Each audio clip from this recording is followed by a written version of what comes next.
这是16世纪欧洲人画的台湾岛，将近长达1个世纪，台湾都被欧洲人画成这样3岛的形式。我们今天来谈谈台湾为什么会被画成3座岛。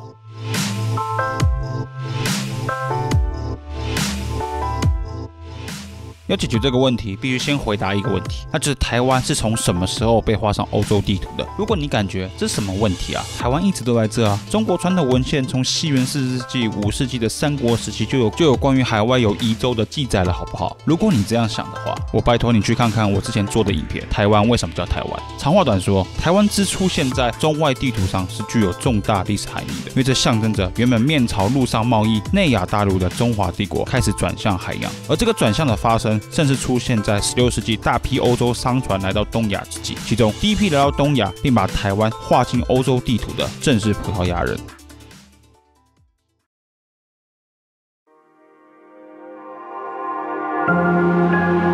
16世纪初，葡萄牙探险队穿过重重挑战，抵达东南亚半岛和东亚海域，建立起欧洲第一个亚欧贸易航线。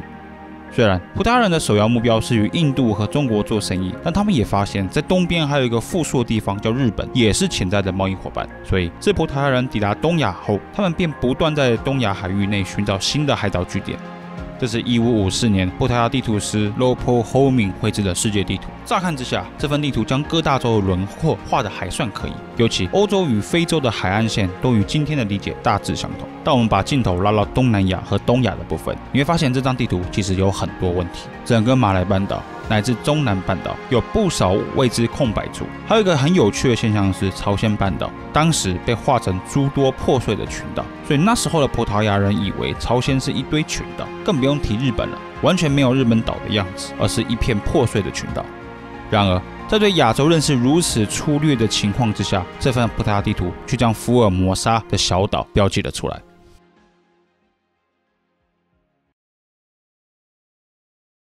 Formosa, last-ditch stronghold of the Chinese Nationalist Army, carries on with feverish preparations for repelling the long-expected communist invasion from the mainland.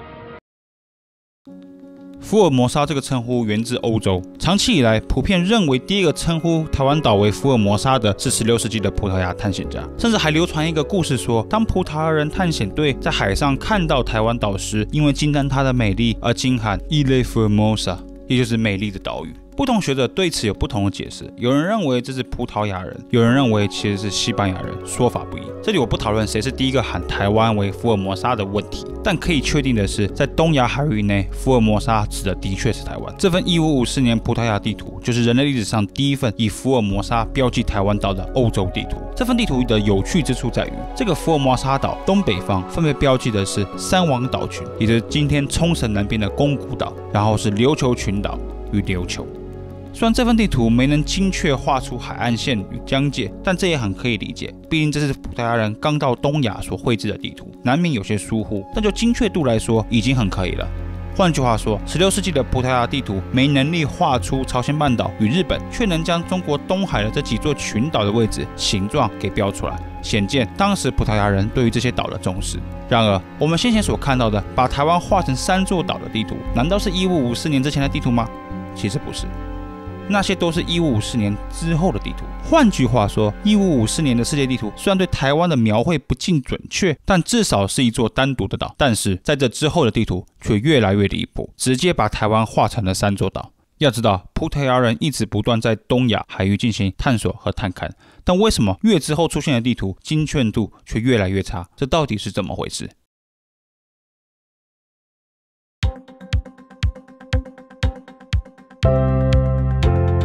我们先来研究一下这几份将台湾画成3座岛的地图。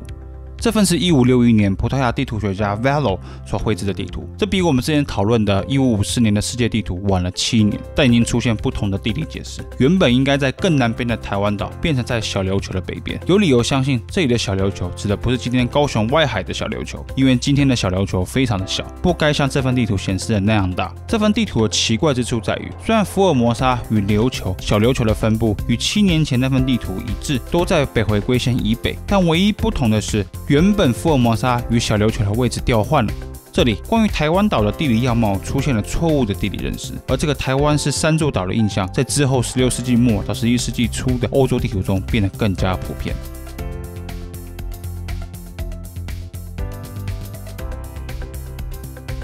这是在7年后，也就是1568年出版的另外一份葡萄牙地图。这份地图关于台湾地理位置似乎更精确了，因为它将北回归线画过了台湾，所以显然不是乱画的，而是实际测量出来的结果。然而，这份地图居然推翻了1554年的地图，更加明确地将台湾划成3座岛。更奇怪的是，福尔摩沙这名字被拿掉了，取而代之的是只留下琉球的名称。往后，欧洲地理学家将这3座岛的地理认识更广泛的应用，而且不再称台湾为福尔摩沙。例如，这是荷兰探险家、地图学家 Van Linshoten在1596年出版的东亚地图。你可以注意到，虽然这份地图晚于我们之前讨论过的葡萄牙地图，但就精确度来说，这份地图是一塌糊涂。这份地图是以西边为下，东边为上，这里是中国，这里是东南亚半岛，这里是朝鲜。朝鲜被划成与东亚大陆不相连的一座岛，而这是日本。你可以看到，整个东亚大陆还有周遭的地区基本上变形了。这份地图比前面的葡萄牙地图来说差太多了，这也显示了16世纪末的荷兰人对于远东地区的地理资讯掌握相当的弱，他们可能抄了一部分葡萄牙和西班牙的地图，但当时的地图都是国家机密，荷兰人可能没有办法取得最精确版本的葡萄牙地图。但有趣的是，当时远东讯息有限的荷兰人居然也把台湾划成3座岛，而且也准确知道有北回归线经过台湾岛。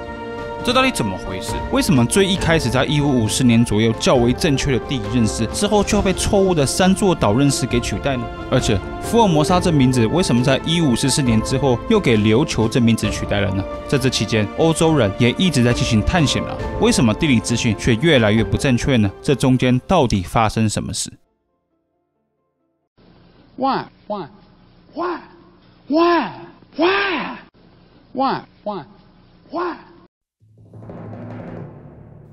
你应该这时候感觉有点混乱了吧？至少我讲到这里，脑袋已经打结了。我们来重新梳理一下脉络。当欧洲商船在16世纪中叶来到东亚海域时，很快了解到必须透过这个琉球王国才能与明帝国做贸易，所以他们在1544年的世界地图当中很准确地画出了冲绳群岛。葡萄牙地图当时称为琉球和琉球群岛。葡萄牙人也知道台湾岛的位置，所以这里标记福尔摩沙。换言之，这时的葡萄牙人还没有混淆台湾/福尔摩沙与琉球这2个地理概念。然而后来其他欧洲地图却逐渐开始混淆这2个地理概念，问题到底出现在哪里？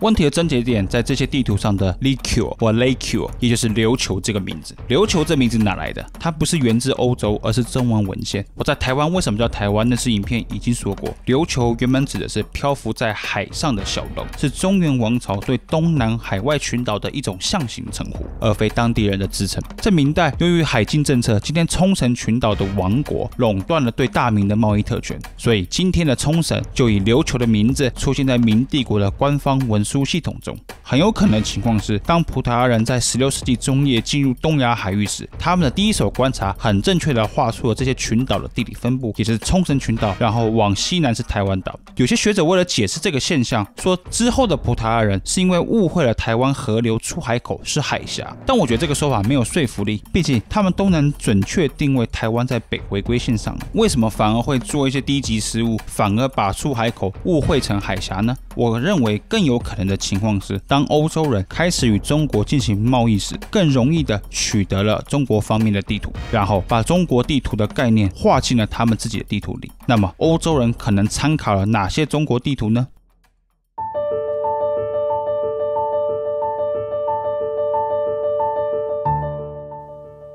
我们先来看一下这份我最喜欢看的《昆宇万国全图》。这份地图有很多有意思的地理认识，如果你还不知道的话，可以去看上一期的影片，这不是难题。我们来看一下这份出版于17世纪初的中国地图是怎么描绘东亚岛屿的分布的。你看这里，当时的明代人标记冲绳群岛为小琉球，然后经过北回归线的台湾则被命名为大琉球。昆宇万国全图的这个地理称呼源自哪里呢？当时由于日本浪人海盗长期骚扰中国东南沿海，明帝国政府绘制了非常多的沿海地图，但由于大部分是帝国的军事部门绘制的，属于高级机密，在外流通极少，不止欧洲人，中国人都不大可能取得。但有一份流通很广的地图集，很可能被《昆宇万国全图》的作者利玛窦和李之藻参考过，也被来到东亚的葡萄牙人看过。那份地图集就是明代新学家罗洪先在1541年出版的《广宇图》。这里我就不详细介绍罗洪宪了。但现在有很多人很爱一股脑的批评阳明心学是唯心主义，讲的好像心学就不重视客观知识一样。但事实上，明代心学有一支流派非常重视经世致用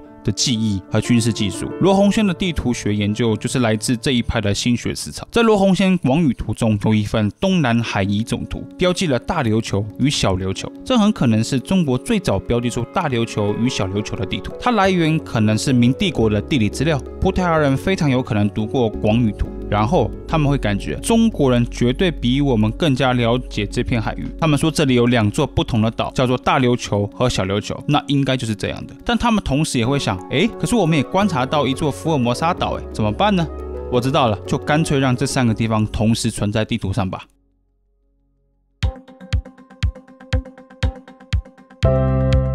所以台湾被划成3座岛，不是因为欧洲探险家以为台湾的河流出海口是海峡，更可能是因为当时中国的地图也进入葡萄牙人的视野当中，但更多的地理资讯并没有帮助他们更接近事实，反而更加混乱。虽然葡萄牙人在1544年制作出接近于事实的地图了，但大量的中文地理资讯流入以后，反而搞得葡萄牙人开始怀疑自我。他们抄了中国地图，却保留了福尔摩沙，所以才有台湾是3座岛的地理描绘。而其他后进的欧洲国家，像是荷兰人，其实对于东亚海域也没有做太多的实际认识，就只是抄葡萄牙人地图而已。所以葡萄牙人抄中国地图，然后其他欧洲国家又抄葡萄牙，才导致了台湾在16世纪晚期成了3座岛，而且福尔摩沙这名字在这一段时间内消失，仅留下琉球的称呼。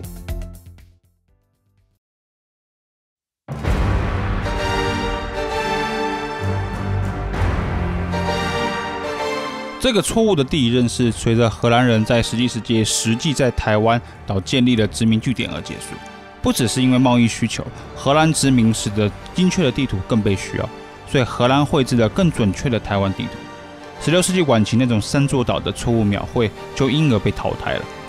而琉球这个称呼也随着荷兰人正式命名台湾为福尔摩沙，而不再用来指涉台湾。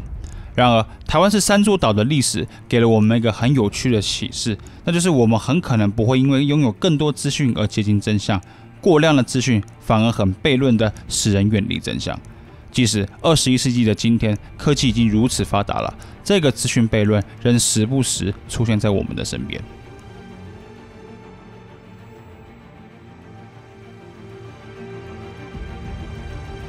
但你知道吗？其实不止台湾被称为福尔摩沙，世界有好多地方都叫福尔摩沙。今天阿根廷也有一个福尔摩沙省，美国也有2座城市被称作福尔摩沙。你知道吗？全世界有22个地方被叫做福尔摩沙。问题就来了，为什么台湾被叫福尔摩沙最具代表性呢？你可能会以为是因为荷兰人称台湾殖民地为福尔摩沙，但事实上，当时欧洲太多殖民地都到福尔摩沙了。但为什么台湾被叫做福尔摩沙这么具有国际知名度呢？其实这是因为一个18世纪的法国骗子自称自己是福尔摩沙王国的王主，不止顶着这个头衔在欧洲的上层社会周游撞骗，骗吃骗喝，还出版了一本书，书名叫做 An Historical and Geographical Description of Formosa, an Island Subject to the Emperor of Japan。翻成中文就是日本天皇之属岛福尔摩沙历史与地理的描述。之后有机会的话，我会做一期关于这个欧洲大骗子的故事，我会讨论福尔摩沙台湾如何因为这个骗子而有名。有兴趣的朋友欢迎在留言区告诉我。我们下期见。